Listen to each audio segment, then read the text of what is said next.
Nous allons maintenant pouvoir nous appuyer sur cette stratégie qui est rendue publique aujourd'hui et qui permet au fond non plus de subir le risque d'inondation, mais au contraire maintenant de s'organiser, de prévenir et sortir de la stratégie d'urgence pour rentrer dans la stratégie non seulement de prévention, mais d'organisation de la vie par rapport au risque d'inondation. Cet enjeu de prévention et d'adaptation au risque d'inondation s'étend parce qu'il faut y intégrer des endroits qui jusqu'à présent ont été épargnés, des endroits qui ont déjà été touchés, et lorsque le phénomène se renouvelle, d'ailleurs, il est fréquent d'entendre dire que l'on n'a jamais connu un phénomène d'une telle ampleur et que les mesures précédentes ont été insuffisantes. Donc c'est pour sortir de cet état de fait qu'il est très important de changer de dimension. Une évaluation du risque d'inondation en France a montré que 17 millions d'habitants, 9 millions d'emplois sont situés dans des zones potentiellement inondables et 122 territoires à risque important ont été identifiés. C'est donc absolument crucial de mettre en place ces stratégies nationales de prévention et d'adaptation au risque d'inondation.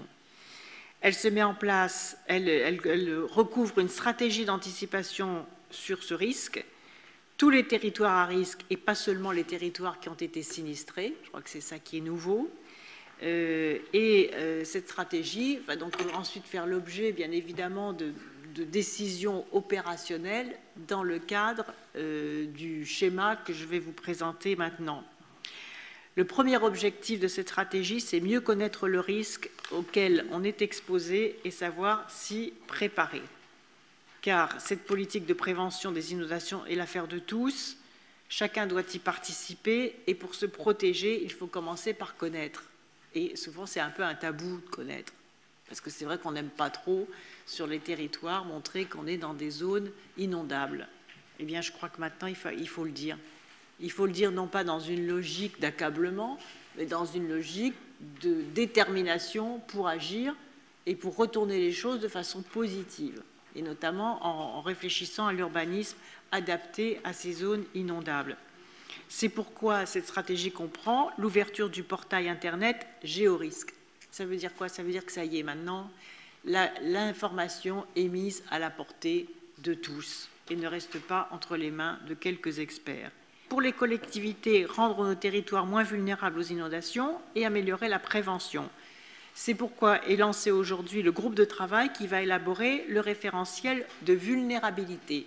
Car comme vous l'avez vu et comme vous le verrez dans le document, il y a en effet des cartographies qui sont données, mais pas avec, c'est une première évaluation, mais pas avec la dimension encore vulnérabilité. Qu'est-ce que c'est la vulnérabilité? Par exemple, un rez-de-chaussée est plus vulnérable qu'un étage, les enfants, les personnes âgées, les personnes à mobilité réduite plus vulnérables que les autres, les personnes exposées aux crues soudaines plus vulnérables que celles exposées aux crues lentes, etc. Donc on va affiner, grâce à vous, ce référentiel de vulnérabilité qui va apporter dès 2015, donc ça va être très rapide, aux collectivités, aux citoyens et aux acteurs économiques des informations complémentaires.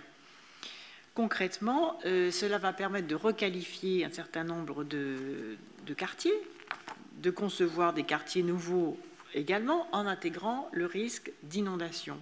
Cela peut prendre la forme de construction dont la partie du logement est située au-dessus du niveau de crue, par exemple. Donc il va falloir que les documents d'urbanisme s'assouplissent et je vais faire en sorte que les documents d'urbanisme et que les architectes des bâtiments de France ne fassent plus obstacle à la modification des habitations. Parce qu'il ne s'agit pas non plus de supprimer toutes les habitations dans les zones exposées au risque. C'est pour ça qu'on en sort de façon positive d'une stratégie nationale.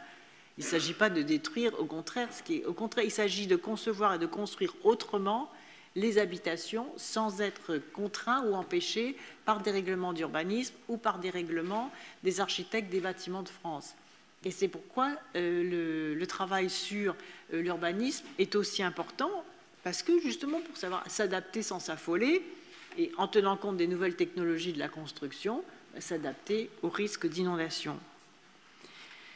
C'est aussi développer les plans de continuité d'activité dans l'entreprise. Donc des ateliers nationaux des territoires exposés au risque ont été lancés en 2013 il va y avoir un séminaire de restitution en décembre 2014 pour présenter les enseignements et les situations similaires. Et je crois qu'il y a 5 territoires pilotes actuellement, dont le vôtre, Madame la sénatrice, et vous nous en direz tout à l'heure l'essentiel.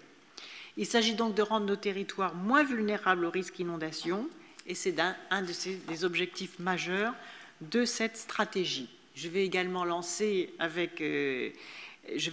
une consultation internationale d'architecture. Je vais lancer un concours international d'architectes pour justement tirer ce problème vers le haut et pour savoir comment on peut innover de façon urbaine et architecturale, intégrer le risque inondation dans la construction, dans les opérations d'aménagement ou de requalification urbaine, avec des solutions adaptées à la diversité des territoires en réduisant la vulnérabilité.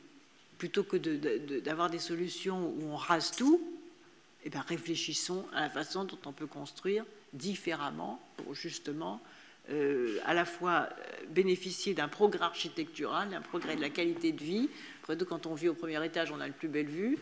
Et en dessous, si on peut concevoir même des maisons, j'ai vu des opérations comme ça dans le nord de l'Europe, des maisons sur pilotis où l'eau peut traverser sans se confronter à un mur, et donc du coup, l'habitation est au premier ou au deuxième étage. Et c'est vrai que c'est peu habituel en France, d'abord parce que c'est interdit aujourd'hui par les règles d'urbanisme.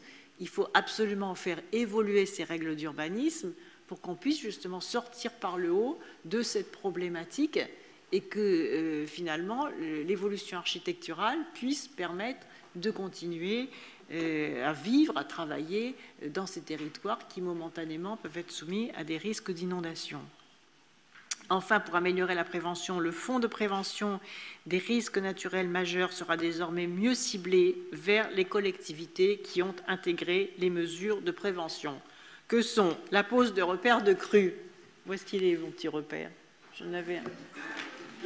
Alors là, je vais demander aux maires de poser les repères de crues, parce que les maires ne le font pas. Parce que c'est, et en même temps, enfin, sauf certains, et en même temps, je comprends, parce que quand un drame comme ça arrive, on a envie de l'oublier le plus vite possible. Vous voyez, il y a un effet psychologique qui se passe. Et pourtant, c'est absolument indispensable que la pose des repères de crues soit faite. C'est obligatoire, il faut que ça soit fait. Ensuite, l'élaboration des plans communaux de sauvegarde. Et enfin, la réalisation d'exercices réguliers dans les communes. Ça, c'est très important. Et donc, les communes qui font ces efforts, eh bien, bénéficieront prioritairement du fonds de prévention des risques naturels majeurs. Troisièmement, améliorer la résistance des réseaux pendant la crise et s'assurer qu'ils continueront à fonctionner au mieux. Ça, c'est un problème crucial, fondamental, parce que si les réseaux résistent, que le retour à la vie normale peut se faire le plus rapidement possible, que ce soit les réseaux de transport, les réseaux de fluides et d'énergie, les réseaux d'assainissement et les stations de traitement. Donc j'ai demandé au ministre de l'Intérieur, j'ai proposé que nous réunissions à la rentrée tous les opérateurs des réseaux nationaux pour accélérer leur mobilisation à la préparation d'une crue.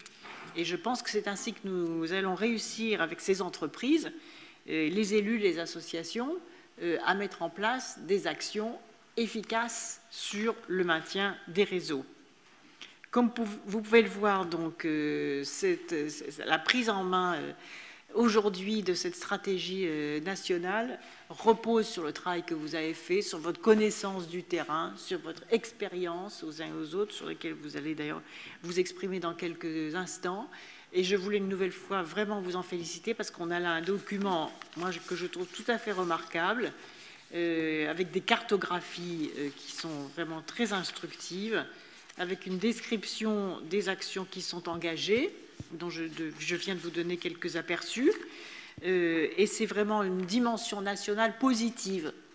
Non pas que le phénomène soit positif, c'est toujours un drame, hein, les inondations, surtout quand c'est subi plusieurs fois par an par les mêmes populations qui à chaque fois doivent retirer la boue de leur domicile, c'est parfois même c'est désespérant.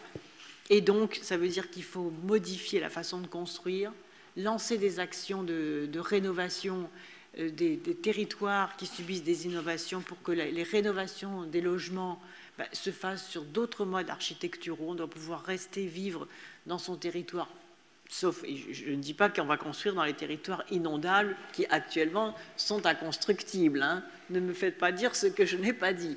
Mais dans les territoires qui sont appelés, puisque vous avez vu combien j'ai dit de millions de personnes, 17 millions, pas déplacer 17 millions de personnes. Donc de toute façon, il y a des territoires qui doivent concilier le risque inondation avec d'autres façons d'habiter et d'autres façons de se préparer au risque inondation. Eh bien, de ce handicap, faisons une chance pour faire évoluer à la fois le vivre ensemble et la rapidité de prévention et d'alerte, et une chance pour changer aussi donc la façon d'occuper l'espace et surtout la façon de construire et la façon d'habiter, en faisant en sorte que ces nouvelles conceptions de l'habitat et de l'architecture constituent aussi un progrès dans la qualité de vie dans le bâti. Et j'en suis convaincue que ça peut être le cas.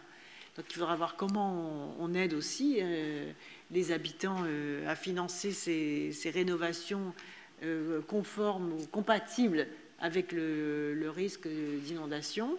Il faut voir aussi comment, pourquoi pas coupler le déclenchement d'un certain nombre de chantiers d'écoquartiers préparés à la prévention du risque inondation, coupler ça avec les aides qui vont être données dans la loi de transition énergétique.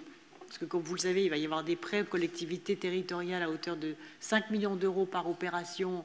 Et peut-être que, du coup, dans la loi de transition énergétique, je vais peut-être élargir la possibilité de mobiliser ces prêts à la conception d'écoquartiers liés aux inondations, pourquoi pas. Les exonérations fiscales qui vont être données pour le risque inondation, réfléchissons, je vais réfléchir à la façon dont on pourrait aussi, s'il y a en même temps une opération de rénovation énergétique des maisons et en même temps des travaux liés au risque inondation, pourquoi pas ne pas lier les deux. Donc je pense qu'on va pouvoir trouver, à partir de ce point de départ d'aujourd'hui, de la mise en valeur et de la présentation de cette stratégie nationale qui permet de prévenir, et pas seulement prévenir, hein, de prévenir et de s'organiser, c'est comme ça que j'ai envie de l'appeler, prévenir et s'organiser face au risque inondation. C'est donc aujourd'hui un point de départ très important qui est à la fois l'aboutissement de votre travail et en même temps un nouveau départ vers la diffusion de l'information. Premier point, ça, je crois que c'est vraiment la première fois que ça se fait et je pense qu'il faut avoir le courage de le faire et il faut que les territoires concernés s'en saisissent comme une opportunité d'action et pas comme un fléau qui leur tombe sur les épaules. Parce que de toute façon, notre responsabilité, c'est de protéger les populations et rien ne doit nous arrêter sur ce chemin-là. Et en même temps, on apporte aussi des solutions pour que ce risque inondation soit mieux mesuré, mieux prévenu et suscite surtout une meilleure organisation pour pouvoir le traverser sans dommage.